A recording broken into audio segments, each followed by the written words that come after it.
Lots of changes have occurred in the past several months since the fall. So here we are approaching summer, or in summer, I guess.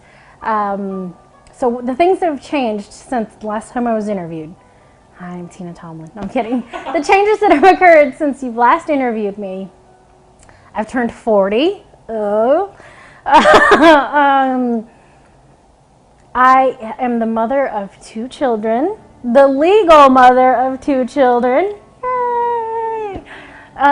Last Tuesday, a week ago, because today's Tuesday, it was a week ago, we went to the courthouse in Lone Oak, and it became official. You know, there was actually no gavel, but I'll just say, you know, the judge pounded her gavel and said, "That's it, you're a family." Not quite that easy.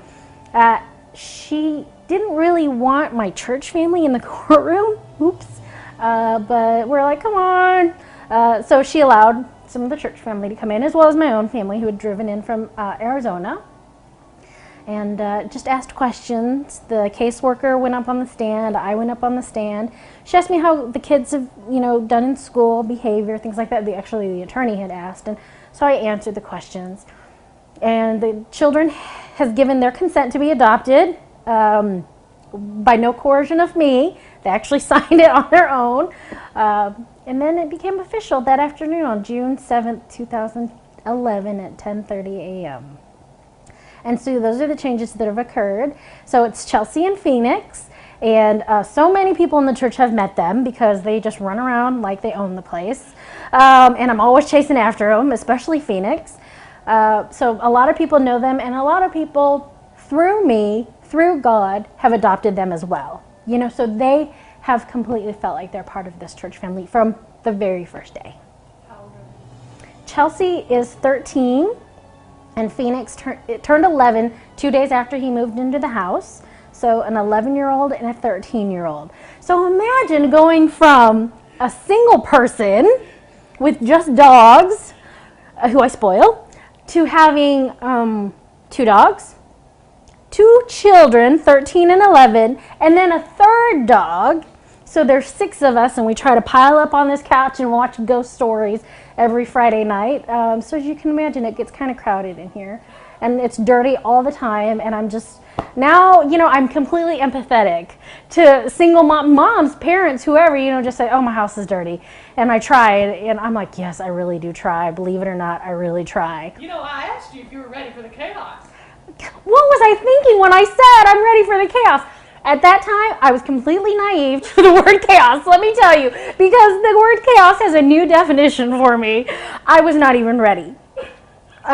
You know, like some dum-dum, I had this romance novel idea of, oh, I'm ready for the chaos. Oh, let's just hug everyone. Unicorns and butterflies and rainbows. Oh, bring on the kids.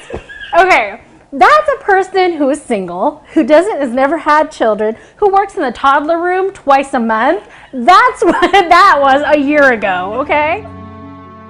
In these past 6 months, I have probably experienced the darkest time of my life. One of the darkest times of my life. It is not easy. It is not easy by any means. Is it easy? It's not easy. I know it's not easy being a parent. It's not easy being a single parent. It's not easy being a parent to adoptive children. It's just not easy. And I understand those words now. It's like a country song. I understand it a little bit more. You know what I mean? And so I have had a really dark time.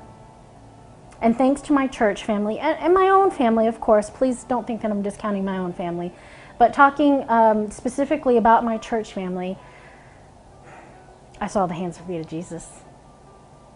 I saw what it looks like to be a Christian. I had people help me when I felt like I least deserved it. Because there was a time that I had to put on a brave face. And I would go to church on Sunday and put on a brave face. People would call and I'd put on a brave face. The kids would come home from school, I'd put on a brave face. But inside I was screaming. I felt despair. I didn't feel hopeless, but I felt helpless. And several people from the church got together and helped me. and they literally lifted me up. I mean, literally. I may have even been on my knees, and they lifted me up. And it's been a roller coaster, and with the ebbs and flows of everyday life being magnified, what I felt like times 100, they got me through it. And so today, here we are, very happily a family with all of our screaming matches and all of our gross jokes. I won't repeat any of them, but we have a lot of gross jokes, especially at dinner time. I don't know how that happens. But we're a family. And so I know the true meaning of family. I know the true meaning of chaos. And I really honestly felt like Jesus came down and said, come on, girl, we got this. I think they probably did know that. I think the kids knew that there were days that I was just like, this is too much. Because I'm pretty sure I yelled, this is too much. I don't filter myself. Phoenix and I are so much the same. We just, we just vomit words like Tourette's or something. And so I don't hide things from the kids. I don't hide things from them because at 11 and 13, in these past 7 months that we've been living together, I've had to cram in a bunch of life for the years that I missed out on them, and so I had to quickly develop that trust relationship. And if I hid anything, that wouldn't develop trust. They wouldn't trust me. Of course, I don't, I'm not mean about it, but I am honest. I am honest with them because I want them to be honest with me, because we have a lot of time to make up for. Always because of them. No, you know what I think it was? I think it was everything. And I don't know if having children will do the same thing, because I can only speak to adopting children, but everything that I've had was brought up in the process of trying to develop these relationships with these kids. Hurts, habits, and hang-ups. My hurts, habits, and hang-ups, they all surfaced. And unfortunately, they surfaced with kids in the house, and I hate that for them. But I think the good thing about me going through all the steps that I had to take to adjust and all the steps they had to take to adjust is that they realize people are people. We're human. And if we just pray and we trust in God, He will get us through it. It's okay to be hurt about something. It's okay to have a hang up. Just trust in God, and He'll take care of it. And they've seen that. They have seen that firsthand. I have experienced joy.